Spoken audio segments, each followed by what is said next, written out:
Welcome to Resting Binge Face, where two friends binge watch seasons of TV shows for the last time this season. And they talk about it. I'm Adam McCoy. I'm Amanda Kathleen. Adam and I work in TV. We watch a lot of TV. If we had an awkward superpower that needed to be adjusted in a group home, we would have the power to watch way too much TV, which is what we have now. Yeah. Mm-hmm. So it wouldn't need to be adjusted. It wouldn't need to be adjusted. Mm. Well, technically, we'll be adjusting it because we're going to be on summer break. Yeah, that's right. So this is like our little Doom Patrol. Yeah. We're going to have a little Doom Patrol. Speaking of, that's what we binged this week. Doom Patrol. For our last episode of Season 1? Season 1. Experiment 1? Experiment 1, Season 1. Was Doom Patrol on the new DC streaming platform. Yes. And we started it thinking that all of the shows had come out, when in actuality, there's like 3 more left. In our defense, it was originally supposed to only be 13 episodes. Oh, thank God. And then somehow it changed over the course. 15. To 15. So maybe we were looking at old data when we first looked that information up, but it is apparently 15 episodes. So we did not make it through the entire. We didn't, but we're still going to talk about it. Going to amend my previous statement. Binge watch parts of a season of a TV show, and then we talk about it. We're going to try it out. Yeah. We're going to let you know what we think of the DCU app, too. So, Adam. Yes. You want to hear some information about Doom Patrol? A little knowledge? I was just thinking, I don't have enough knowledge of Doom Patrol. Can someone please tell me? Well, get ready, because here it comes. Woo! So, Doom Patrol actually began in the My Greatest Adventure comic, number 80. In 1963. That was their first appearance for DC. Oh, okay. It was created by Arnold Drake, Bob Haney, and the artist was Bruno Premiani. So it was originally going to be called the Legion of the Strange. In fact, there was promotional material with it called the Legion of the Strange. I kind of like that. Then right at the end, they switched it over to the Doom Patrol. I like Doom Patrol, though, too. Yeah, it has a different feel to it. Mm-hmm. And the original members, much like the TV show, were Negative Man, Robot Man, who was originally named Automation. But in the show, his name is just Cliff. Cliff, yeah. Okay. And Elastigirl and Dr. Niles. Dr. Niles. So pretty much similar to the pilot, show, yeah. And you may have noticed, I don't know if you have. I don't know. Some similarities to another team.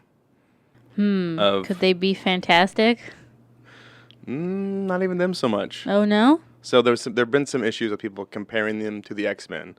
They're leaders in a wheelchair. True. They are kind of considered freaks, but they're still trying to defend the people who don't like them, right? So the people who call them names. So there's been a lot of similarities between them. I like to think of them as freaky Fantastic Four. Yeah, freaky Fantastic Four. Yeah. So actually, the Doom Patrol was called the World's Strangest Heroes, and the X-Men originally were called the Strangest Superheroes of all. Oh. And then the Doom Patrol's villains were the Brotherhood of Evil, and the X-Men's villains originally were the Brotherhood of Evil Mutants. Oh, God. So there are a lot of similarities. Right. And they both came out around the same time, right? Yeah, the people quickest to judge are saying it's a ripoff of the X-Men. But in actuality, the Doom Patrol was released 3 months before X-Men. They were like, we got to hurry up. That Marvel's got a comic that's very similar. I've seen a preview now. Let's just make our own. Here we go. We'll call it the Doom Patrol. So if you're looking at legality, Doom Patrol was actually first. Okay. I mean, I like X-Men, so I don't really see a whole lot of similar. I mean, yeah, they're outcasts, but they're a little different. I mean, the fact that the leaders are men in wheelchairs who are trying to house these people is kind of that's considering they were never around before and within the same 6 month period. Yeah, but I feel like the X-Men is more like it's like a school, Well, yeah, it is. But anyway, that's just that's something else that was out there. Okay. So a little fun fact: Beast Boy, original appearance was in the Doom Patrol. That's when he first appeared. He's known for Teen Titans and some other things, but. He was all the way back in 1965. Beast Boy was created as a member of the Doom Patrol, and in this version, he got a virus that killed everything except for this one species of monkey. And so his father turned him into that monkey to save his life. Oh. And then he developed powers to, I guess, change back and forth. Okay. Sure. And one last little tidbit. So we watched The Umbrella Academy. Right. Gerard Way worked with that comic book. He also worked with Doom Patrol in 2016. They relaunched the series for the Young Animal, DC Comics Young Animal imprints, which were like, they were bringing back some other characters to kind of a more mature theme, like the comics are a little more mature. It was just announced recently that they're going to bring his version back again, so he's back to write some more Doom Patrol comics. Yeah, so he'll be back. That's awesome. So if you can't get enough of that Doom Patrol, blame Gerard Way. Blame Gerard Way. It's part of the reason why the series is back to, because of his version in the 2016 kind of brought it back to people's minds.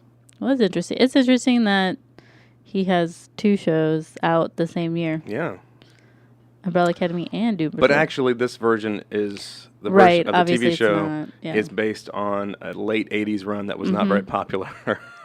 The version that we're seeing now by Grant Morrison. And that's kind of where they get most of the influence for this particular version of the TV show. So in the span of all the comic books, for some reason they picked that version, which is interesting. I think it plays well for TV. Yeah, no, it does. So it's a little... They've always been weird. Doom Patrol is kind of a weirder set of heroes. Yeah. Kind of heroes. But, anti-hero. I think it works well for the TV format with this version. It does. There you go. All right. Well, Adam's done dropping knowledge for the very last time, season 1. Take a moment to shed a tear. We're going to go into the show right now. We're going to have light spoilers. We won't delve into it too much. We can't spoil too much because we can't see the last few episodes. Right. So we'll have some light spoilers. We might talk about stuff that we like or didn't like in an episode or whatever. So if you are trying to figure out if you should watch it, you can listen to us. We'll try not to spoil it too much. Especially if you're not sure if you want to download that app. Download that app. If you want to get the service. Yeah. So, light spoilers in 3, 2, 1. Doom Patrol Season 1, kind of. The pilot starts off with fresh-faced Brendan Fraser. I wouldn't call him fresh-faced. The world has hit him hard. Human-faced Brendan Fraser. You find out he's a race car driver in the 80s, having an affair with the nanny. His wife is mad about that, so he goes on a race, and she tells him that she's sleeping with someone else. His crew chief. And he immediately crashes into a car, and then you see him kind of wake up, and then you see the chief. Dr. Niles. Like working on him, essentially. Working on him. Over the course of years until he gets it right. So you find out that he was in an accident. His brain was saved by Dr. Niles. He put him in a gigantic tin robot man. Yeah. If you think of like the Tin Man from The Wizard of Oz. A little more stronger. One upgrade from that. Yeah. Tin Man 2.0 is Robot Man. Yeah, so he's explaining to him what happened and that he saved him. So he's like learning his robot body with 2 other outcasts in the home. Larry, who is a 1960s airline pilot. Not airline pilot. Air Force pilot. He's testing like supersonic jets that can go into like the outer rims lower orbit space. Yeah. So while he's testing one of those planes, he like gets a mystical energy entity. Yeah, absorbed into him, and then he passes out, can't drive the plane, and crashes, and he burns himself, but he's still alive. Yeah, really disfigured. So he's wrapped up in a bunch of bandages. Yeah, and he has this weird glowing entity in him. That when it leaves his body, he just passes out. Yeah. And then there's also Rita Farr. I'm Rita Farr from the 40s and 50s. Yeah. Movie star actress. She's in the pictures, see? I'm in the pictures. Yeah. Apparently she was a real bitch. So karma hit her hard. And she got some weird jungle underwater bacteria. I don't know. Goes in your mouth, and then you can't hold yourself together. You can't hold yourself. You're a blob. So she's Elastigirl. Mm-hmm. And so they're in this house, and Cliff, who is the Brendan Fraser, is like learning all these people, learning about who they are. Yeah. And then Jane comes running, who in the comic she's called Crazy Jane. Crazy Jane, who's born in the 1950s, grew up in the 70s. I'm assuming. My biggest problem is none of them age. No. Well, Elastigirl and Larry, I understand, because they have, I think, physical problems with them. Mm-hmm. I'm like, I'll give you a pass. However, Jane has mental stuff, so I'm like, I think you could grow old. Mm-hmm. And what about the Doctor? You should be 60 by now. He's been old his entire life. I know. So he's been around since the 50s. There's something going on there. It's not explained yet. We don't know anything. Maybe they'll say it in episode 15. And anyways, they all look fabulous. Mm-hmm. Jane looks like she's like a brand new babe. Yeah. Straight out of her late 20s, she's 30s. Been the same age since the 70s. Yeah. Mm-hmm. Which no one has an explanation about. But she has multiple personality disorder, and each one of her personalities has a superpower. Yeah, like 64. Yeah. So that's pretty cool. Yeah, that's a good character. Yeah. So they're introduced to all these characters in a house, and the chief has to go on vacation, and then they all go to town because they're like, Dad's gone, let's go to town. Mm-hmm. So they go to town, and they're having a good old time, and then they realize they're not the same as regular society. Yeah. So they all start to freak out. Elastigirl becomes a blob. Cliff has to stop her by pulling fucking the street up. Mm-hmm. Chaos ensues. Yeah. Fire everywhere. Negative spirit runs out of Larry, destroying everything. Yeah. Energy everywhere.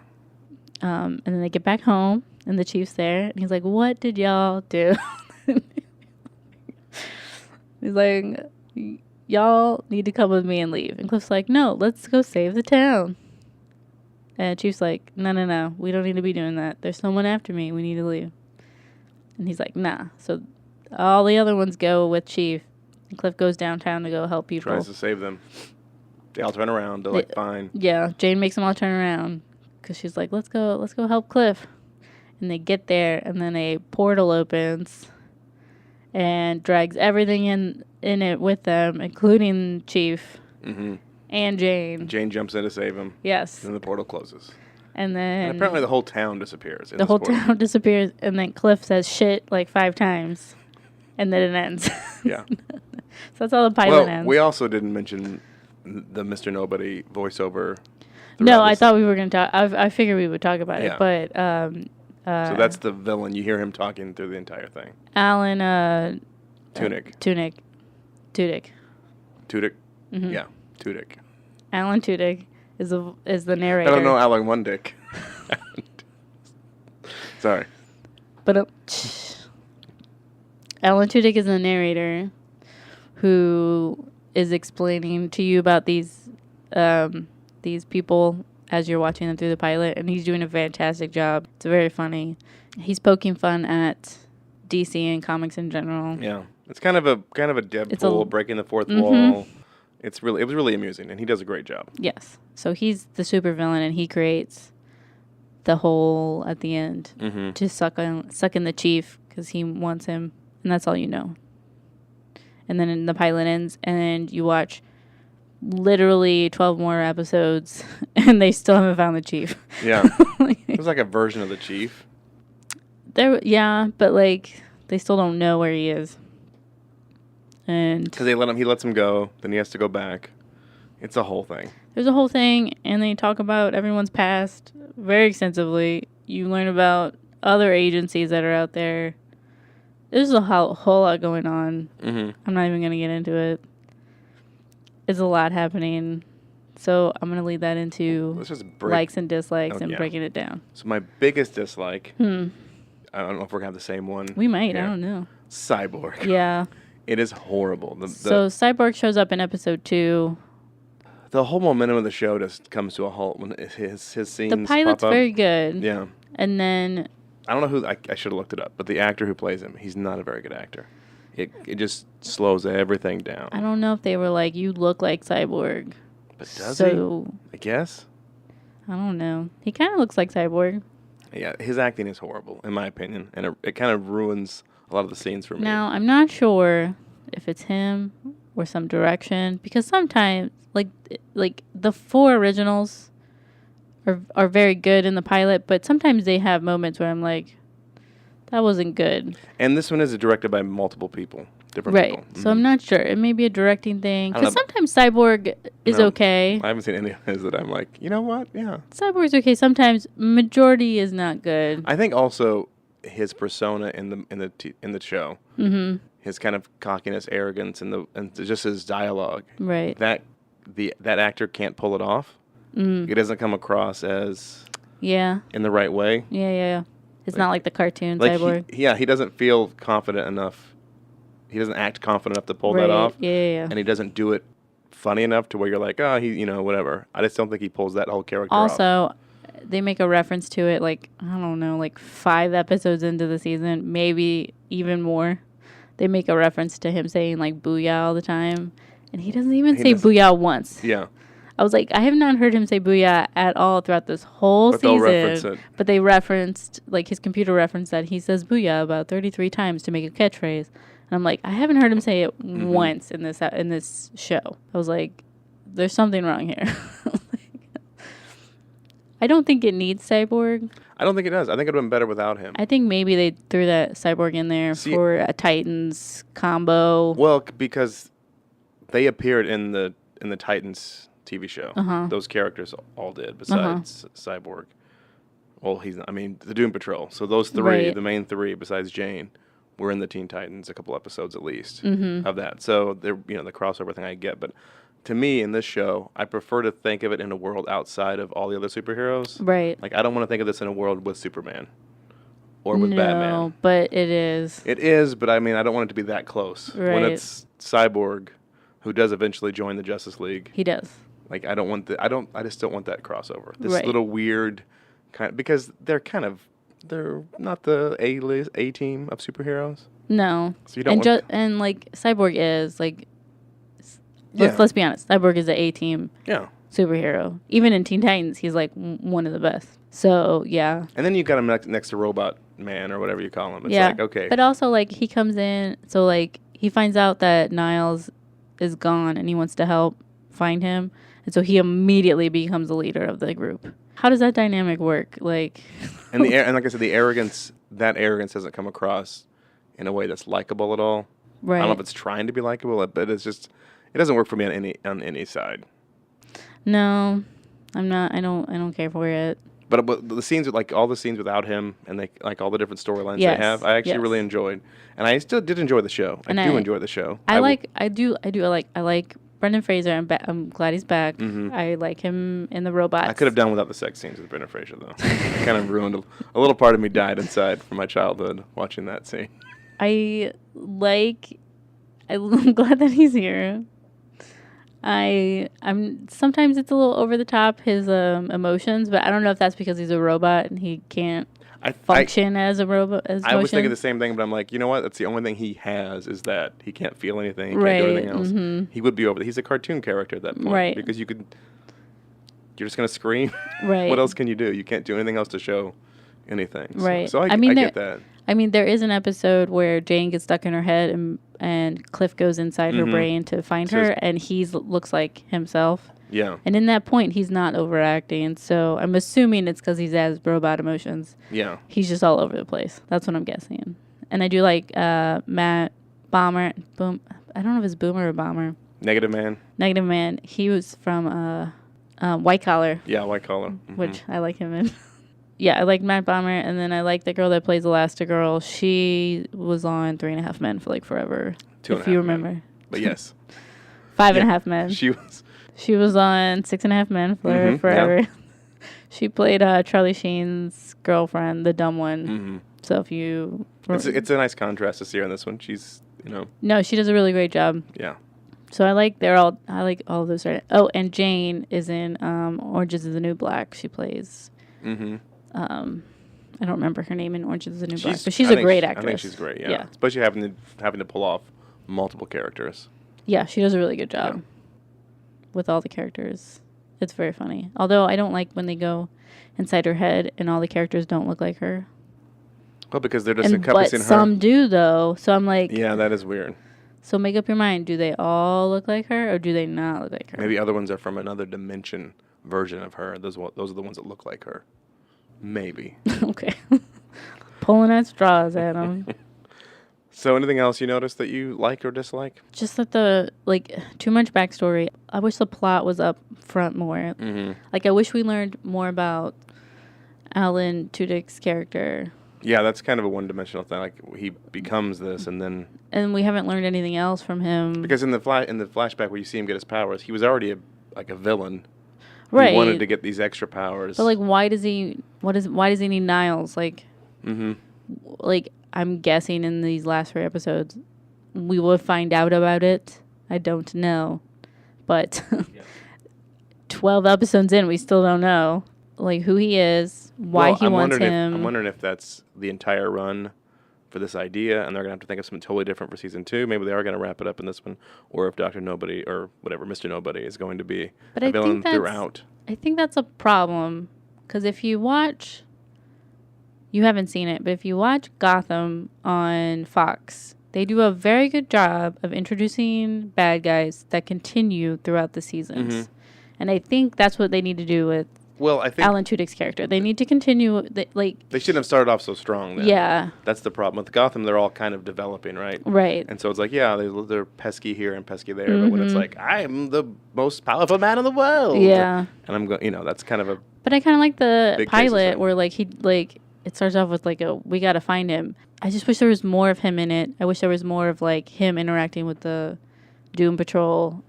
More of his voiceover, too. More of his voiceover, yeah, because it's only in, a couple episodes. Yeah. More of him trying to destroy the Doom Patrol, because I feel like it's just them trying to figure out who they are. Also, none of them know how to use any of their powers. We're 12 episodes in, and they can't use anything other than Jane, who just knows everything about herself, I guess. Well, she's had to deal with it the longest, right? Yeah. I mean, but Robot Man, what power? We saw him.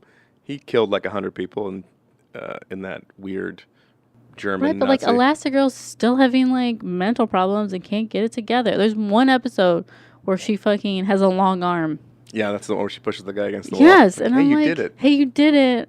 But there's no training. There's no trying to figure out how to use their powers. There's a little bit with Larry and the Negative Man spirit guy, but there's no we gotta work together, we gotta train together to figure out how to get Chief back and defeat Alan Tudyk's character, which I don't know who his name is.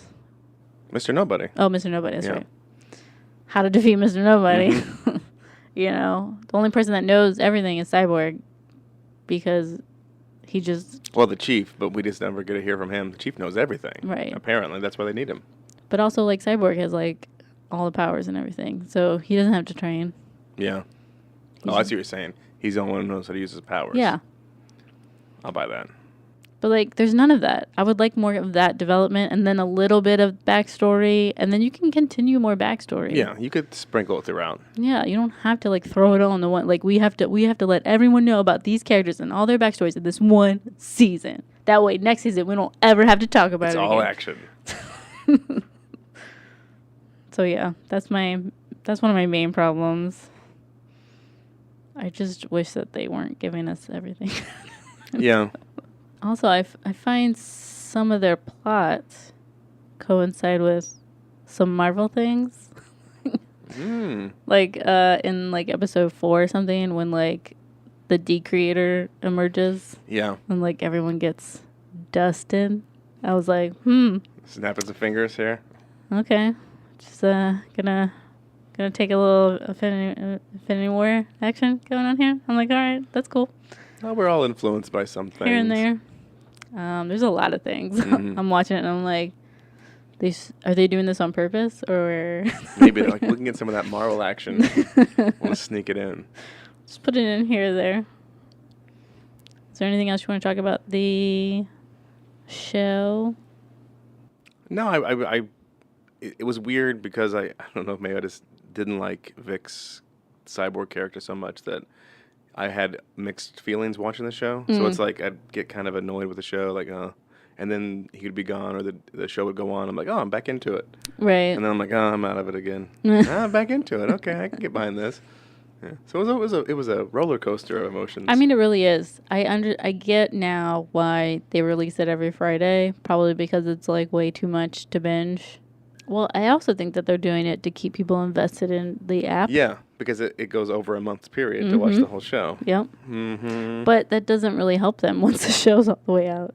Well, they're hoping they're going to release something else next time. Oh, okay. Well, that brings us to a point. Let's talk about the app and the streaming service. The app. I think if you are a DC fan and you really like the animated shows or the movies, you should definitely invest in it for maybe a couple months. They have a good check selection. It out because they have a lot of animation on there. Yeah, they have the cartoons, like a lot of the serial cartoons. They have Batman Begins, the kids' cartoons, but also the longer movies that are a little more mature, like the actual Batman, Superman. Yeah, some of the Justice movies that League come movies out that on are darker. Netflix. Yeah, so I would definitely recommend that if you're a fan for sure. Yeah, give it a couple months to try out. Yeah, you may watch a lot of the stuff pretty quick. It depends on how fast they're going to create new content. There's not a lot on there at the moment. Yeah, there's only a few original shows that are created just for the app itself. Doom like Patrol the new and the Titans show. That Krypton show on Sci-Fi. But see, that's on Sci-Fi. It's not just for the app. So right, which you could probably watch on Hulu, I guess. Yeah. So I would definitely, if you're a fan, I would recommend maybe a month or two to check it out. Yeah. I don't know if it's sustainable. I don't know yet. I don't think for me it would be, unless there was one. I have to really watch, like, Titans. I have to check that out before I can fully decide whether or not they'll probably make good shows. Yeah, I don't know. I couldn't get over the trailer for it when it first came out. I know, the trailer's terrible. So bad. But I have some friends that say they like it, so it may be worth a watch. I have 4 days left in my trial. I have 1 week trial. We'll not finish Doom Patrol with it. But maybe I can watch some Titans. Yeah, I'm not going to... I mean, honestly, I would wait for Doom Patrol to be finished. There you go. If you really want to watch Doom Patrol or if you want to watch Titans, I would wait for Doom Patrol to be finished. Get the free trial, and binge everything for the week, and then then cancel it, and then maybe wait to pay if like more stuff comes out. Yeah. But honestly, if you're not a DC fan, like I'm more of a Marvel fan. Like I like some of the cartoons and animations they have, like the Teen Titans from the 2000s is on there. Yeah. Which I would love to just watch again. But I feel like if you have the Cartoon Network app, you could probably do that too. You'll probably find it. Yeah. Yeah. So if you're a hardcore DC fan, I would say check it out for like a couple months. Mm-hmm. But other than that, I'm like, this Doom Patrol's not selling me, Adam. No, I wouldn't say so either. But maybe if you really get into Krypton and the Titan show and Doom Patrol. It's a lot of TV, though. You know there's a show coming out about Alfred? Really? Live action? Yes. No. Yes. Well, that'd be interesting, I guess. I'm like... I would only want to watch it if it was the Alfred from the 1960s Adam West Batman. It's like a young Alfred, and he meets young Bruce, and not Bruce, Bruce's dad. Oh, okay. All right. He meets... So is his dad a superhero? Because that would be... I don't know. I think it's going to be like they go on crazy adventures together. And that's why Alfred's such a badass. And his dad's like, call me Robin. Well, that's okay. Well, I don't know if that would sell me either, but we'll see. Maybe it'll be. I don't know what platform it's going to be on or what station. I don't know, but maybe it'll be DC Universe. Could be. We might have to buy it for a month to watch Alfred. To check that one out. Well, what do you think the bingeability is of this? I'm going to say 3. Because there's some episodes I like, and then there's some I'm like, okay. Like it's a little long to get through. There's a lot to get through. I'm actually gonna go 3.5. Okay. On this one, I would give it a 4 to 4.5 if it weren't for Cyborg. Honestly, if they had like Mr. Nobody narrate more and him show up more, and then more of like them be actually trying to be like superheroes, then yes, I would definitely do it. But right now, it's like. Too much drama. I think without Cyborg in it and the way it was written, to me it kind of reminds me of a Watchmen type of series. Kind of that mm-hmm. we're different, and I can kind of get behind that. I was this is interesting. Yeah. You don't have the same exact superhero loophole, it's like they should have done like with Guardians of the Galaxy, like they're in the same universe but they're removed. Mm-hmm. So it should have happened that way too. Because there are a lot of elements that I do really like, and I'm kind of like sci-fi. Mm-hmm. It's interesting. And I don't necessarily think they needed Cyborg to coincide with Titans. Like they could have just gone like on a road trip or waited a season to give them at least a season first to find their footing. Yeah. So I'm gonna go 3.5 on it. I'm gonna say 3, but I'm gonna say like I gave Preacher 3, but I like Preacher more. I think. See, I think I like Doom Patrol more. Mm-hmm. I can't remember what I gave Preacher. Do you have any favorite episodes you like? I do like the episode with the I just forgot the name of it. The Uncreator, the Decreator. Oh, the Decreator. Decreator. I like the character that came in. The Knights Templar was interesting. All the stupid stuff he had to do. That was interesting to me. I don't know. I like the one where they have to pull Jane out of her head. Yeah, I like that one a lot because you get to see all of her personalities and stuff. Yeah, and you get like Jane is the one that has the most backstory that needs to be told. And when you find out some stuff about her. When you find more stuff about her, that's more interesting than fucking Larry dealing with his problems of not coming out. Yeah, like for like what? How long has it been? 50 years. Mm-hmm. He hasn't come out yet in 50 years. He can't come to terms with himself. Yeah. Well, also he has no face anymore. There's a lot he has to look at himself with just bandages on. Also, Elastigirl, Rita, her problems. Yeah. I'm like, you have lighter problems than Jane. Well, I think the whole point of the Doom Patrol is they can't get over their problems. If they did, they would become full-fledged heroes. People, yeah. Like if she were Elastigirl, who was like the guy from Fantastic Four, Mr. Fantastic, then it would be like just a superhero out there. There would be no Doom Patrol. True. So maybe they have to kind of keep this. But again, 60, 70 years? I know. Dude, get over it. That's what I'm saying. Like they haven't gotten over it a little bit. Like I had hope. Like halfway through the episode, Rita's like, I'm gonna, like she's gonna like finally tell herself it's okay to be herself. Then it never happens. And then it never happens, and I'm like, God dang it! So well, so we didn't end the season on a super high note. No, but like, honestly, this Doom Patrol is probably much better than any DC movie that has probably come out. Like it's a hope for the DC universe future. Yeah, besides Shazam. Shazam is very good, and Wonder Woman's also. But I mean, like, it's still in that same realm, like, where it has problems. Mm-hmm. Yeah. But it's definitely potential. Yeah. So I have high hopes that DC's going to get their crap together. Did you see Easter egg Wonder Woman's sword in Doom Patrol? Oh, I didn't. So whenever they go back to see the original Doom Patrol, and they're down in a little basement area, that's one of the trophies. You see it in the back. I'm like, that's Wonder Woman's sword right there. They got little snippets in there. Yeah. So I would like to see Titans and then fully say where DC Universe is headed. Yeah. Hopefully in the right direction. They should definitely ask their animators to write more. Mm-hmm. I'm just saying. Well, especially with Doom Patrol, because they do two of the characters. You don't even have to see their facial expressions. You can just write it like a cartoon. You could literally write it like a cartoon. And you could have Brendan Fraser do the voiceover for it. I'm going to start a petition online. DC, please utilize your animated writers. Yes. They're much better. So that leads us into what was your favorite show we binged season 1? Out of all the shows we binged this season. 25? We did 25? We did 26. 26 shows. That's a tough one. I'm going to have to say that it's going to be close between a couple. I'll give my top 3, then I'll narrow it down. Okay. Bodyguard. Mm-hmm. Russian Doll. Mm-hmm. And Lemony Snicket. Those are my 3 top. And narrowing it down, I have different reasons for all of them, I guess. So, personally, I probably just straight up watch it, really get into it. Bodyguard. Probably my top. Yeah, that's pretty much mine. Like it was between Bodyguard and Killing Eve because they were both like surprises to me, and then I really liked both of them. Mm-hmm. So I would definitely say Bodyguard's number 1. I think Bodyguard is our season 1 winner. Yeah, there we go. It'll live in infamy. I'm excited to see season 2. I know. Hopefully we can watch it during our next season. And hopefully it's written well, because the original one was only supposed to be 1 season, so hopefully they don't.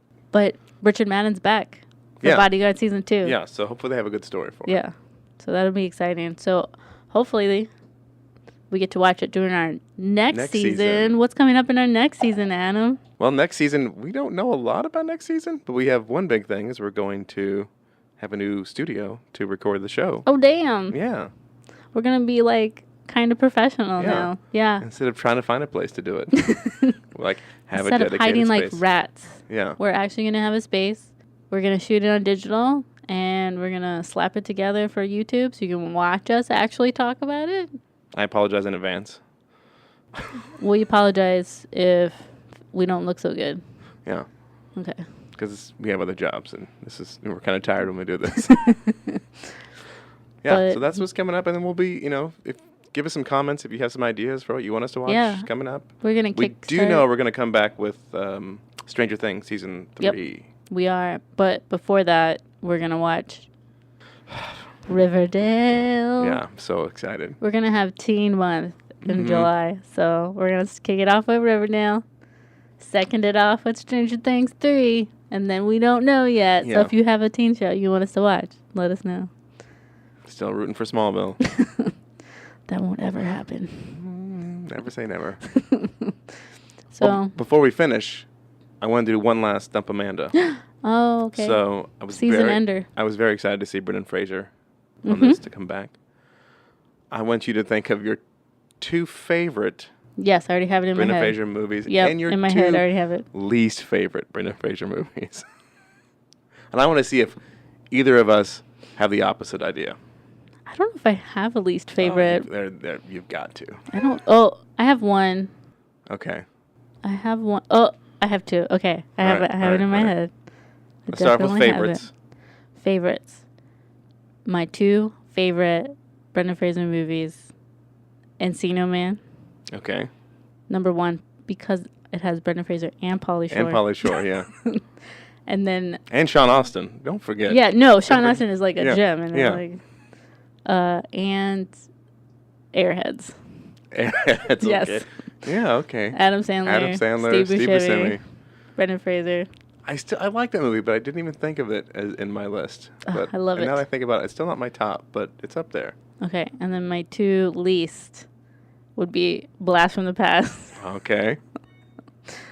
That movie's terrible. I hate that movie. And the Looney Tunes movie. The Looney Tunes. Okay. With him and the girl from Dharma and Greg. Yeah. I was like, no. As a kid's movie, it's not bad. Okay. But it's not. But like, you could watch Space Jam. Yeah, you could. Over that movie. All right. So my 2 favorites. Can I guess one of your favorites? Yeah. The Mummy. Yes. The Mummy. It was very close between The Mummy and Encino Man. Oh, okay.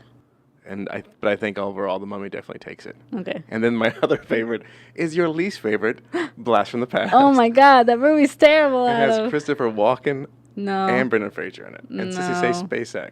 Okay, that's... No. Now my 2 least favorites. Okay. Monkey Bone. I kind of like Monkey Bone. It's weird. It is weird. And Bedazzled. Oh, Bedazzled's bad. Yeah, Bedazzled's really bad. Definitely bad. I can't believe you like Blast from the Past. I don't know why. I do. Is it because you've always dreamed of owning a bunker and living in it? Yeah, exactly. No, my kids actually like it. They watch it. They like it a lot. And I still like it. Okay. But The Mummy still takes the top spot. I'm sure. You can't go wrong with The Mummy. No, actually The Mummy's pretty good. It's pretty good. If you watch the honest trailer for The Mummy, they compare it to Indiana Jones. And it's pretty very similar. Funny. Yeah. That's a good one. Well, that was a good question for the last Yeah. season. I'm really glad Brendan Fraser's back. I don't know. Yeah. Especially I read some stuff. He had some rough he's years. had a rough life. Yeah. Apparently he did almost die during The Mummy. Did you know that? Oh, no. With the scene where he gets hung and they save him? No. It really did almost kill him. Oh, my God. He almost died That during would scar me for life. Yeah. So not a pleasant memory. That's why he's only doing voiceover and Doom Patrol. That's right, yeah. It's like I can't physically do anything anymore. I'll do the occasional flashback. Sure. And scar people who liked me as a child and watch me do a horrific sex I scene. just want to say that if they do Back to the Future reboot, he would be perfect for Biff. I thought you were going to say for Doc. No. You don't see it? I don't see it. I see it. You have to watch him in the flashback. Okay, I'm going to have to get a picture of him and put Biff next to him. But see, that would only be for older Biff. He couldn't pull off younger Biff. No, but older Biff, he would look like that. If he exercised, it could be. Come on. I'm a little disappointed when I see him and he's still out of shape. I'm like, what hope is there for me? I see him in George of the Jungle, and he was this specimen, and but like, look at him now, and I'm technically he has no money to like get a trainer, so he got more money than I do. I guarantee you that. I think after Doom Patrol, he's gonna get fit. Well, he'll be back. That won't work for the flashback scenes. He'll be back. Don't worry. Come on, Brendan Fraser, get it together. Give me some hope as a middle-aged man. Well, we went on a little tangent, but we're glad you stuck around to the end if you did. Yeah. We want to thank you guys so much for listening to this episode. And if you listen to a lot of our episodes, we want to thank you so much. For continuing to listen. Please like, subscribe, and share. Leave us a comment about what you want us to do for next season. Mm-hmm. What you liked about this season. What you didn't like about this season. And how much you like Blast from the Past. Let's put that in the comments. Sure. Too. We want you to tell us everything we did wrong because we want to change for you. We want to not be ourselves and be perfect. So please let us know. It's a great lesson in life. Just change for everybody else. Just let us know what you hate about us and we'll change it just for you. Because you're special. Because you're special and we love you. Thank you guys for listening and we will see you guys next season. Bye.